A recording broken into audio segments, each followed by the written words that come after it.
Hi, I'm just practicing. I think I'm on a channel with no subscribers. I'm not sure. I have to go live to practice. It just doesn't, it's not the same.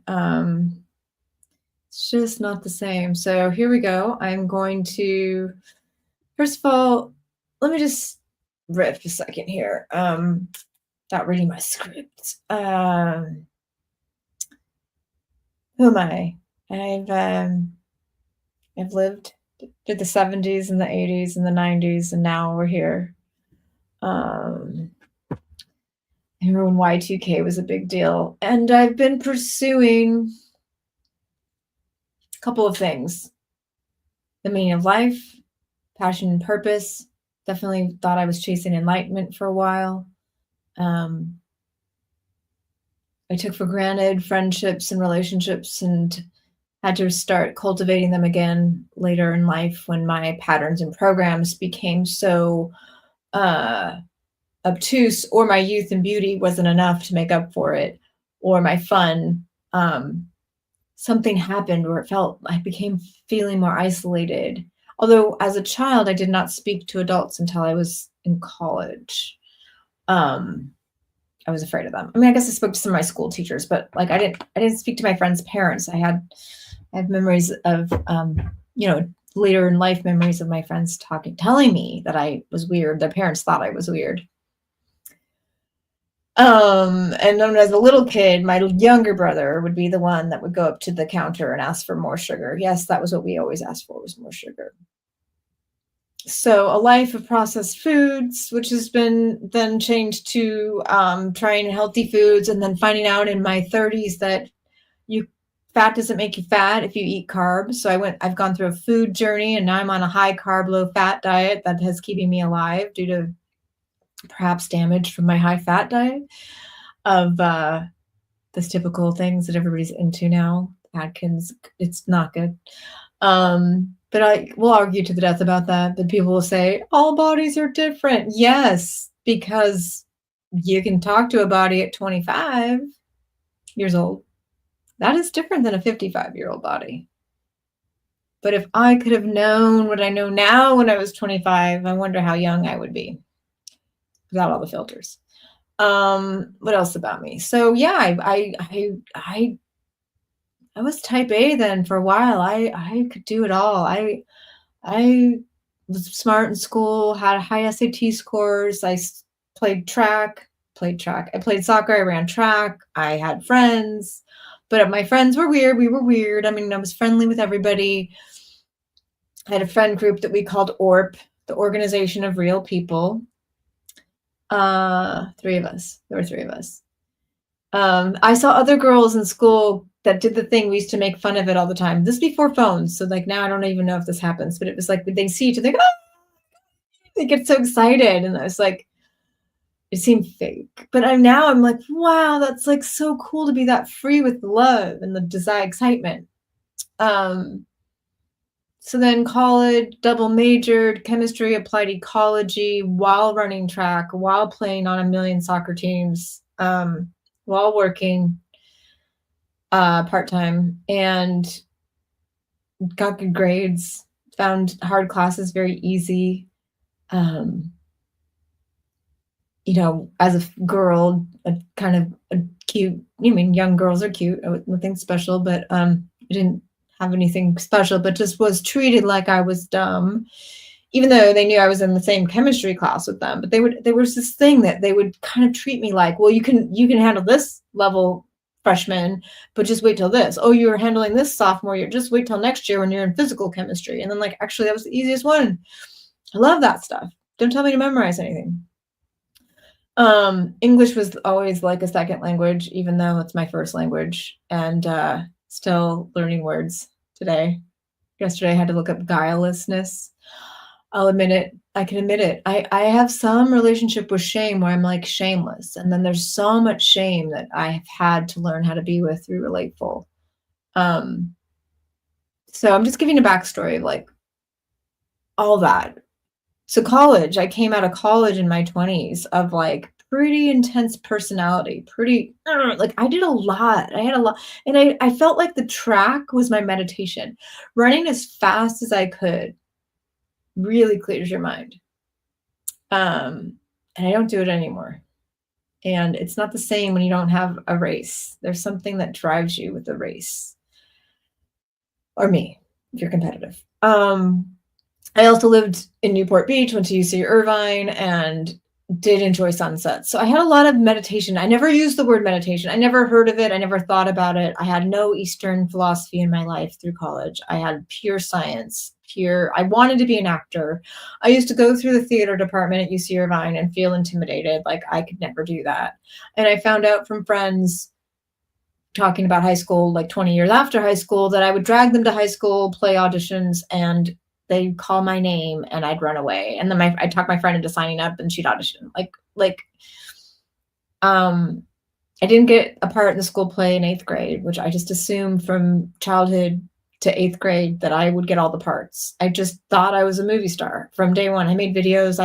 But I was a comedian. We reenacted shows that were on the TV that we loved. And Three's Company was one of the shows I watched from a very early age, where a lot of kids weren't allowed to. And I always played Jack Tripper. And then I would do talk shows and I'd be Johnny Carson, and then I would be guests sometimes. And I'd have my brother or somebody else be the host, and I'd be a weird guest. I would never be like a normal person. But no, I shut down acting for all those years since that 8th grade play. And I guess I didn't even audition once in high school, but I wanted to. I'd go and I'd audition. And I did well in the sciences. And so I wanted to save the world and wanted to save the planet. And I thought, all these people have these environmental degrees, but they don't know science. So I'm going to do it differently. I'm going to go science and then do the environment. So I did double major with applied ecology, which is still a Bachelor of Science. It wasn't just environmental studies. How wastewater treatment plants work and how systems work, how ecosystems work, and all that, like the different thing. It was a little bit more science-based. And then there were no jobs in 1994 that you could get paid. I didn't know there weren't nonprofit jobs that I knew how to get. There wasn't an internet to get jobs.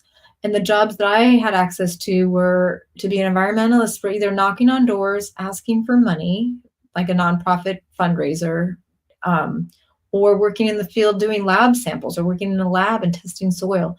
And I did enjoy humans. I decided to go into industry. I'm like, let's see how does industry work before I try to take it down. I went into manufacturing circuit boards, because I had a job in college as a administrative assistant, paid well, and they'd let me do hours, like weird hours. I'd work like 7 to 9 a.m. 2 times a week, and like 8 to 11 a few times, and I fit it in my schedule with classes and labs and sports and boyfriends and friends and beach time. And I mean, I had a full life, and I didn't get intense until after.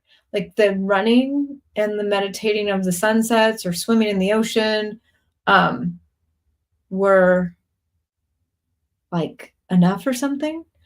And then after that, trying to do life, working a 9-to-5 job, which was like 8 to 7. And then it was like, go to work at dark, get off work at dark in the winter, it devastated me. It was just like, this is life. And then I learned how businesses worked a little bit. The second job in manufacturing, I was able to get them to use cleaner chemicals that would do less harm.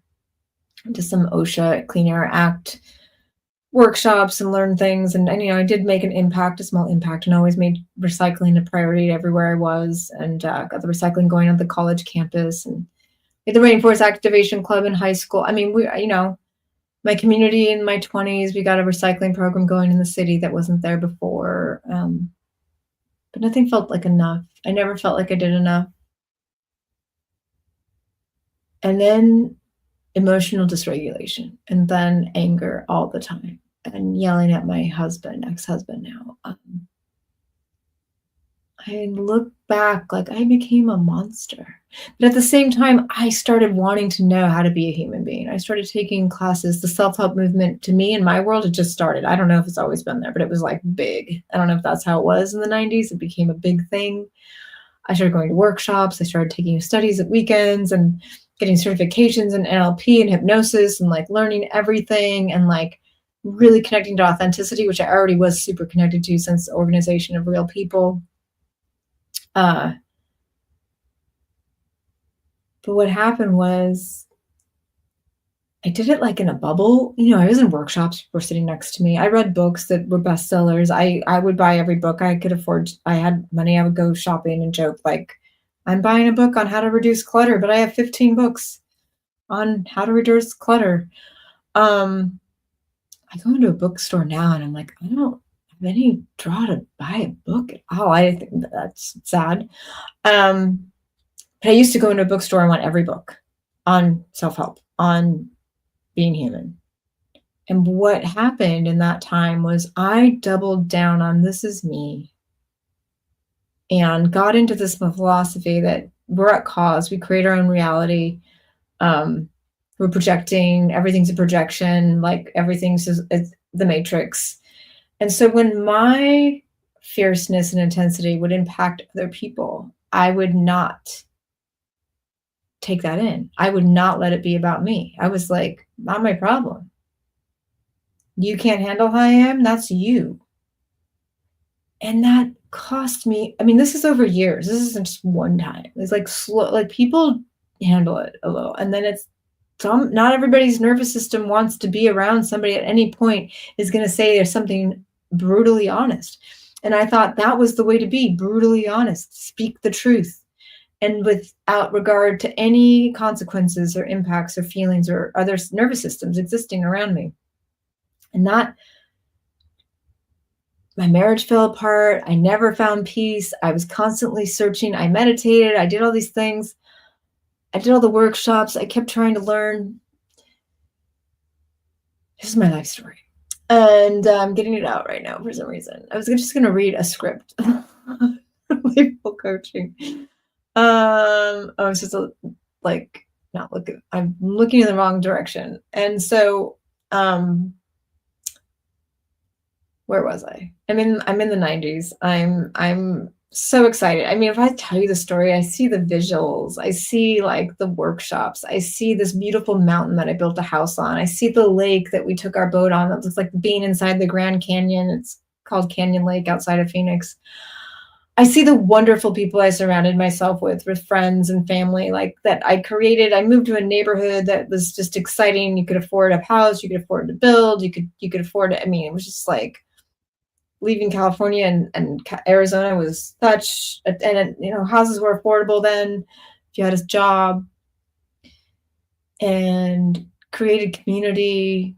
We did camping and events and campfires and parties and just brought everybody together. Sedona, before Sedona became overpopulated, just Lake Powell before it's almost drained, which it should be. It's a beautiful time, but I just kept studying Eckhart Tolle, Marianne Williamson. I opened a yoga studio. I taught yoga. I ran a book club. I ran a nonprofit. We tried to open a restaurant called Yoginis.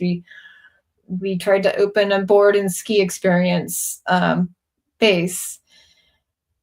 And working with people in a business sense, then is when my personality of my way is the right way. And if you don't like it, shoo.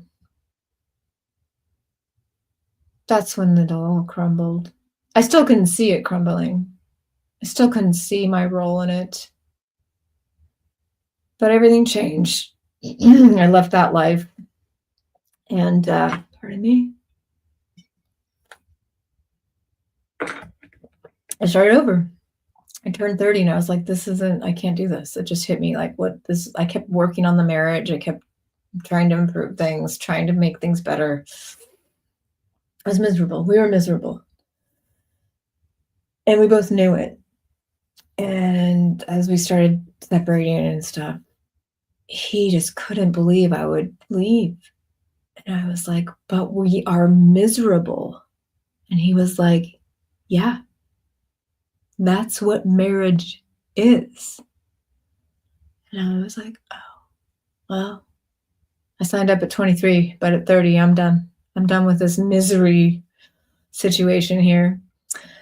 And I started again in my 30s and very lost, loving stand up, doing jokes about it, um, making fun of myself as a yoga teacher, pretending to be enlightened with this dysfunctional relationships galore and dysregulated and yelling and reacting all the time and just not a warm, kind person. But close friends loved me, and I had some deep. I still have friends from that time period. I don't have all of them, but I have some, and um, they're really deep, soulful sisters, and I've lost meaningful relationships at that time that are family members and things like that, painful things.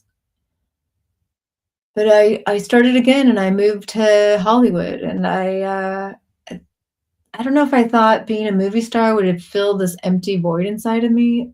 I didn't ever, I always wanted to be an actor. I always had this performance drive since I was 10 years old that then got shut down.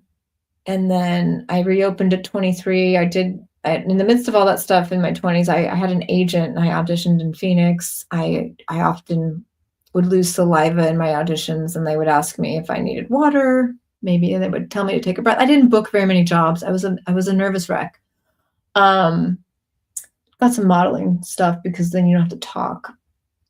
And then I started doing stand-up in 1999, which was like a dream come true. It was the greatest thing. I loved it so much. I just loved it so much. And that's when I started being told I was self-absorbed. And like the guy who ran this one venue show comedy contest that I did very well in, he would say, like, you need to write material that relates more to people. And I just couldn't. So I wrote jokes about being self-absorbed. And it was one of the jokes some people would just tell me it's their favorite joke. I was just, what's really great about being totally self-absorbed? It really only affects me. And it came from truth. I mean, that's where I was. I just couldn't feel anyone else's impact of me. I had a lot of fun writing those jokes and talking about myself and talking about my bad marriage. And it would come out like my husband's supposed to make me happy, but I was writing from like the ridiculousness that I'm stuck in this program that I'm waiting for him to make me happy. But I couldn't communicate it clearly, and I would piss off some of my comedy coaches that didn't understand why this young girl was so bitter. But I loved it. I've loved it. And then I started doing more and more in my 30s, and I loved it. But I couldn't handle the dysregulation of it. And it wasn't like an audition for stand-up the way audition for acting is. I would do open mics. I love open mics to this day. I love being at them. I love seeing people try stuff for the first time. I see people overcome fear. I don't mind seeing people stand in their nervousness. It makes some other people feel uncomfortable, but we were watching a show last night and my partner was like, I'm like, I don't want to watch this Thai fight, in Thailand on a TV show. It makes me so uncomfortable. Like, is somebody going to get hurt? And I close my eyes, and then it's like, he's like, but this is, and then another scene, the guy was going to sing for the first time in front of the live at the hotel, and he was nervous. And he's like, that's way more uncomfortable for me. He said, my partner said, to watch a guy like sing, and he named everybody he felt nervous. And I was like, I can watch a nervous person perform anytime. Whatever, like, it's beautiful. Whether you crash and burn or you shine, it's beautiful to me. I love when a human being takes that risk. And if they can't hold that space, I'm with them in that. It just doesn't make me uncomfortable. I can love them in that. But I do not like watching any form of violence at all. And if I was watching a TV show on my own, I always say to my partner, like, I'd be fast forwarding right now. I just want to know who won. Who's alive at the end of the fight? And if the fight's just entertainment, I don't want to see it at all. Okay, back to my 30s. So I'm still doing self-help. I actually am doing jokes about 12 steps for self-help addiction, that I am addicted to this self-help program and that I need to stop. And I vowed to myself to stop attending workshops. So for a minute, between like 2003 and 2005, I don't think I took any workshops. My last one was Osho, and I loved it. It's like he does the dancing meditations just before his documentaries came out. And then in 2005 was my first 10-day Vipassana silent meditation retreat, which prepared me for going to see my husband stop speaking to me in the divorce proceedings. And that was like, I was going to see him right after that. And that was a Landmark. I did Landmark education. I started doing everything again. Landmark, and then I did Vipassana. I think 2004. Okay, I only took a year off. I did I think I did Vipassana in 2004. I don't have the numbers. Yeah, 2004, because 2005 was in 2005. I tried to do Vipassana in Thailand, and I was too sick.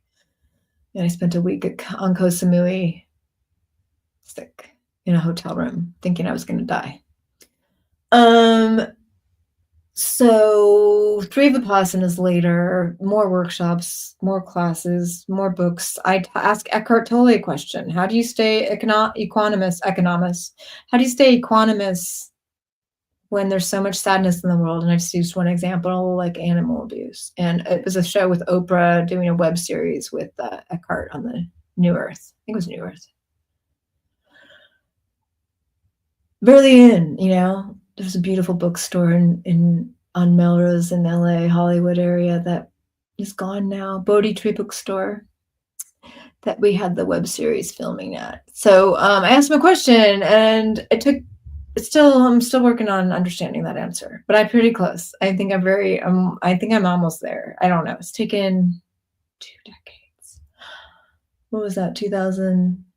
I don't know what, 2007 or 8, whatever. I'm doing stand-up. I'm having a blast. But every time I crush it at an open mic, which was often, I had a great time.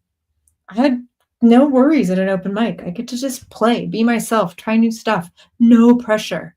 And then somebody would love it and say, hey, I have a booked show, which is a different thing than an open mic. You get on the lineup, your name's on the thing. You have a time slot. It's, it's on your way. Like, and I've been booked on a bunch of shows, and I would crash and burn at the book show. Like, they need me to be what they saw. And I couldn't have the freedom to just see what happens. And, sometimes my nervous system would be so overwhelmed by that I would cancel or not show and just flake. I mean, I can't tell you how many comics would have been so excited to get as many book show offers as I had. And they say women aren't as funny, and there's a weird thing in the thing. But sometimes when people are booking the shows, they like to have a woman. So then sometimes you kind of have an advantage because they're like, we need a woman on this show. Or it was just really funny. I don't know. But I had a really hard time with shows. I would have a beautiful 5-minute set, and then I would be mad I couldn't do it. Or even if I did my material in the word for word, I couldn't feel it. I couldn't find it. I didn't feel free. I'm trying to perform or create or be something. And I just mind fracked myself, like in that field, like just like completely,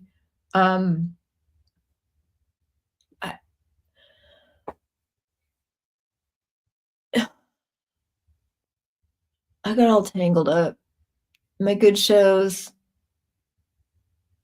were open mics and showcases where I worked really hard on a set. And that would be my first time of like doing my polished new material. And I would enjoy that. And then they'd say, come do that set again. And I'm like, I couldn't. And life took me different directions, finances, location wise. I ended up leaving the heart of LA and living further away. And 2016 was my last time I really was hitting the pavement, as they say in the stand-up world. And the world changed. It became taboo to say certain things. I know there's like a lot of talk now about freedom of speech and this and that, but back in 2016, it had started for me with the Me Too thing. Like my jokes were making fun of myself. Of like I've had all these dysfunctional relationships, and the common denominator is me. Like I was owning that I'm the crazy woman, and I said some dark stuff about. I'm still ashamed that I would say it because it's not true and it's wrong, but I was just talking about things from a dysfunctional female's perspective that felt like my freedom to speak that way was gone.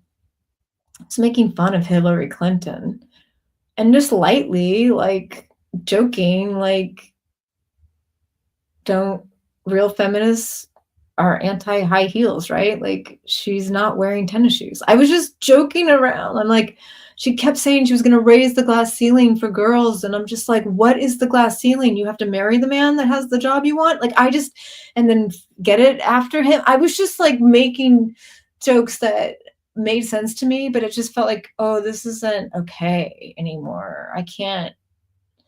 And then it got worse and worse and worse. I don't know where I am on that.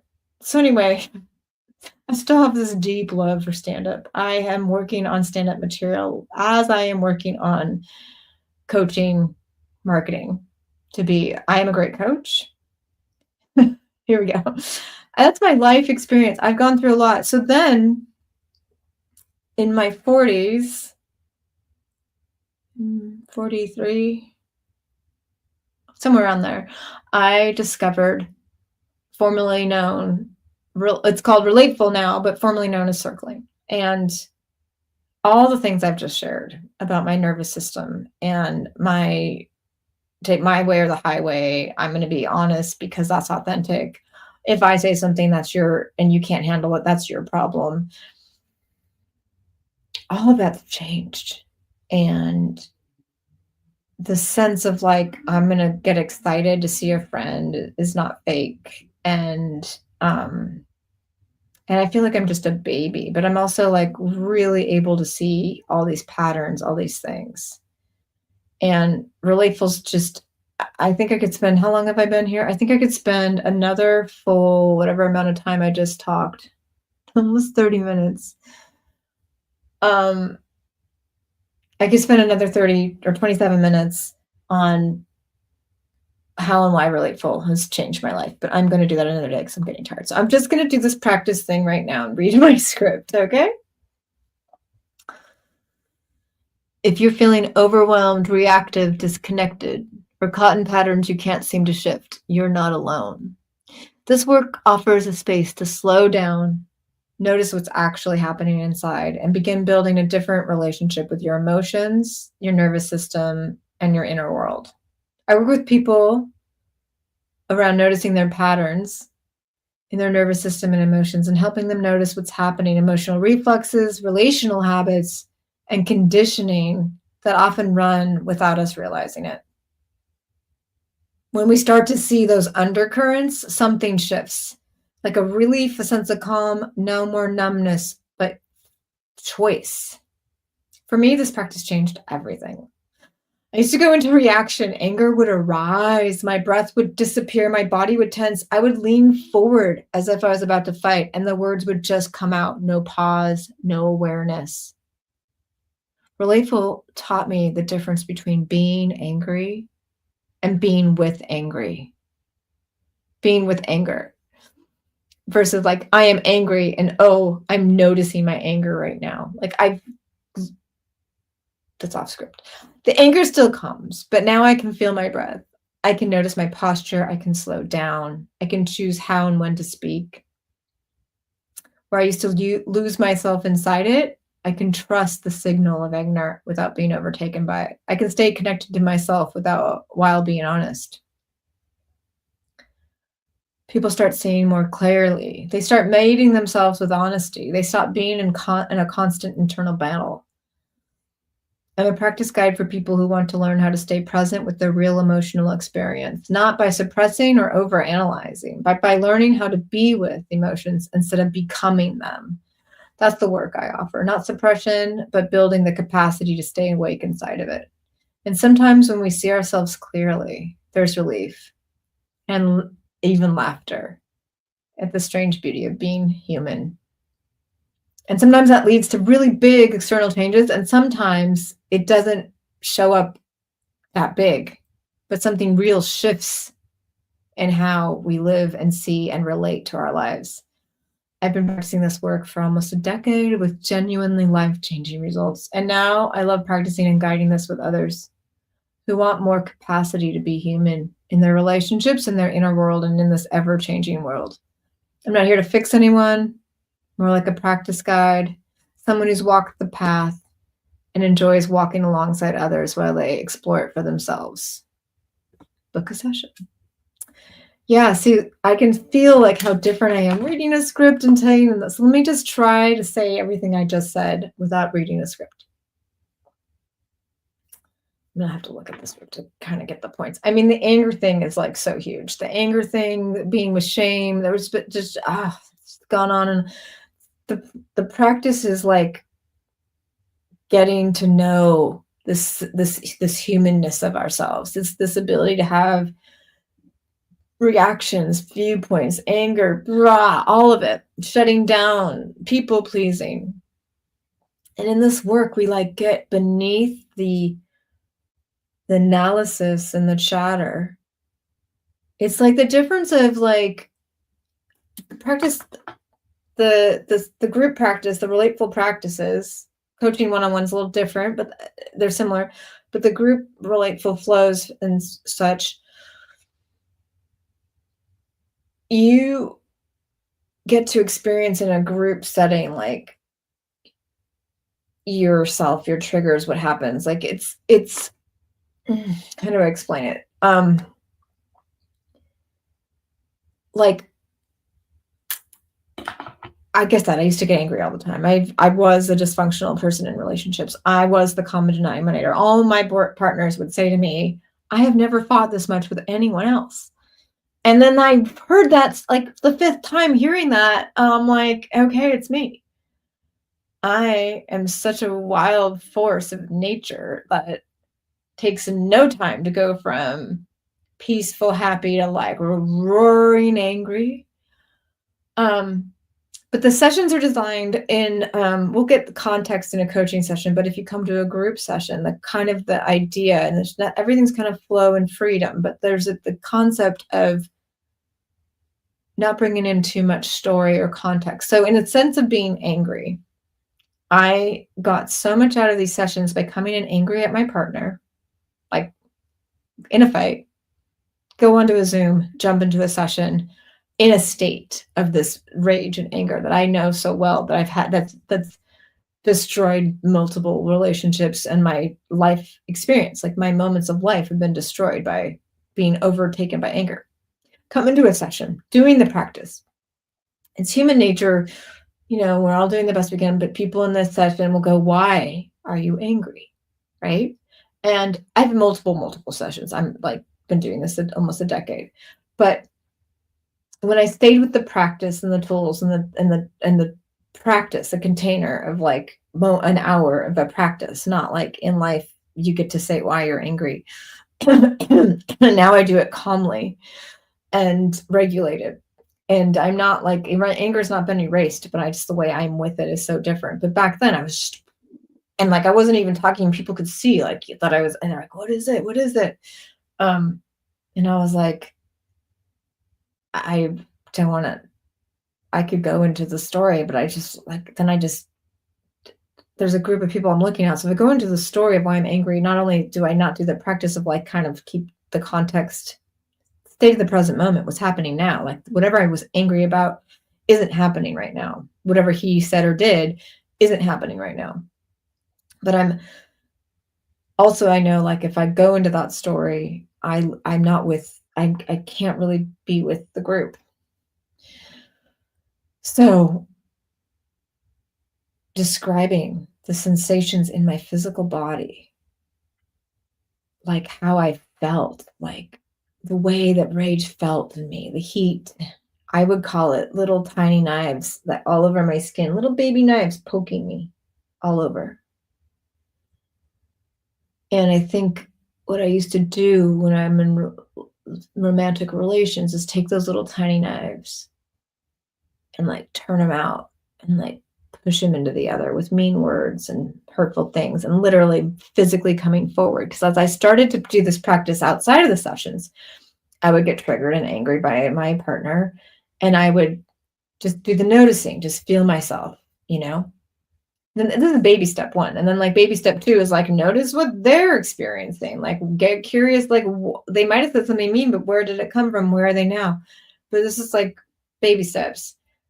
I was noticing my body, and it took several times before, like, because you could, there's a way physically feeling myself inside the tiny knives, but I kept taking those steps and leaning forward as I was like trying not to talk and trying not relax. I would like physically, and I remember when this practice started, like, and I was doing this thing, just feeling my sensations, and I literally told myself, like, okay, lean back. Like I'm looking at him, and like, you know, and I'd have to literally like, it was kind of a fun trick. Like literally, I'm feeling my sensations and doing the practice, but like words want to come out, and I'm like feeling the thing, the breath, and like I'm leaning back. It was so interesting to see. Like I had to like my body was so ready to go into fight that I did some little, and over time I've learned now if anger comes up, I'm just like, "Hello, anger, my friend." And like, and in the practice too, there's beautiful people that will like say things like, "Does the anger have a message?" Just like to get to know these parts. It's not separating them. Like instead of, I used to live in this place where anger was bad. I lived in this place where the fights were so bad with my partners that when we were back to loving, I couldn't remember the things I said or did, like a blackout drunk, totally sober. But like the drug was rage.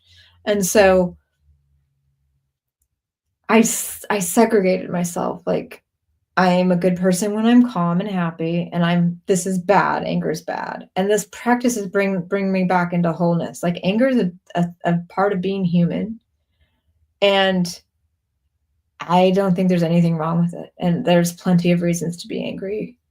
But how we share that anger, how much self ability do we have to monitor like I had no ability to monitor how much my anger came out. I just let it out.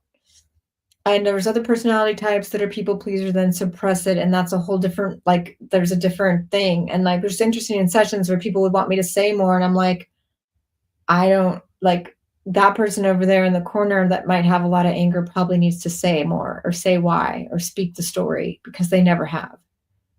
You know, this is just my story. This isn't just how it really, this is my really full story. Like I was encouraged to sometimes speak, and I was like, I'm not short on words. I have said everything to my, actually for me to say less is so hard and so powerful. Like everyone's different. But now I can stand there and go, "Oh, you wanted to say something that mean to me?" Like I mean, we laugh about how this is an 11-year relationship, and I've been doing Relateful for almost 9 of the 11 years, something like that. And yeah, it saved my life. It saved my relationship. It's improved everything I've ever done. And now as a Relateful coach, it's like seeing the deeper stuff, the limiting beliefs, the things we do, the compartmentalizing, the identities that we create through this stuff. Like there's a lot of back behind the scenes. It doesn't need to go into a marketing schemata. But just this is one of many parts that have grown into being a more balanced human being with more ability to love and more capacity to hold the actual state of the world. Like right now in the state of the world we're in, I keep expanding myself to handle this stuff, and then it's like the world keeps getting what, okay, now I have to do it more, and now we're here we are more, and there's so much anger we have in this American country right now at people who've interpreted events in different ways.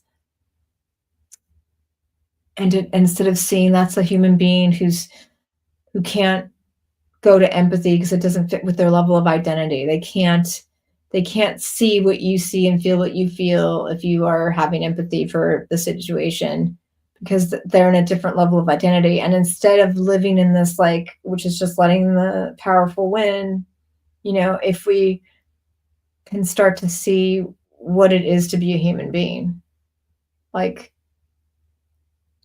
how we relate to the world is all we can do right now to change it. A lot of us probably feel powerless on what we can do, but how we see the world, we do have choice. And it might be hard to hear this right now, or hard to imagine empathy for somebody who doesn't have empathy. But think about, what is empathy? If you are mad that someone doesn't have it, and they've spun a particular event and justified it and blah, blah, blah, and then you hate them because it doesn't make sense that they don't have the empathy, and it makes sense to other them, and then you're not wrong, and that's where you are. But your state of life and how you feel, when we expand out, like, without judgment for where you are, it's not accepting their viewpoint or siding with their seeing. It's empathy for their inability to feel empathy. And it's still like the question I had for Eckhart Tolle: how do you stay equanimous when so many bad things happen? And I couldn't understand. I can't be okay with animal abuse. And most of us on one side of the aisle can't be okay with justifying a certain action, staying as non-political as I can. There's a middle. There's a state of being in relation with yourself and relation with others that's, like, outside of the story, and it doesn't justify atrocities. It's not weakness or, like, giving in or turning a blind eye. And we think that our rage and our anger is our statement, our voice, our way of saying, hey, I want to change things. I trust you in that. And there's nothing wrong with that. But how are you feeling? How much can you continue to do when you live in that state? And there was this part I left out of the story of me being an environmentalist in college and protesting the toll road that went through an ecology preserve and one of the last untouched areas, and before these hills became McMansions, and just what Orange County had open space. And I did what I could, and then when I couldn't show up, because, like I said, I had this crazy schedule, these environmentalists turned on me, and their anger about the things that were going on in the world were turned on to me, that I couldn't be there enough. And I felt all this anger, and I had no training in anything yet. No, not a single book on being human yet. It's all just go to college, take the SATs, go to college, do the sports that they're offering. It's just, I hadn't read anything. And my first book was Getting the Love You Want by Dr. Harville Hendrix. It was about relationships, because I had dysfunctional relationships in college. But the anger that came out me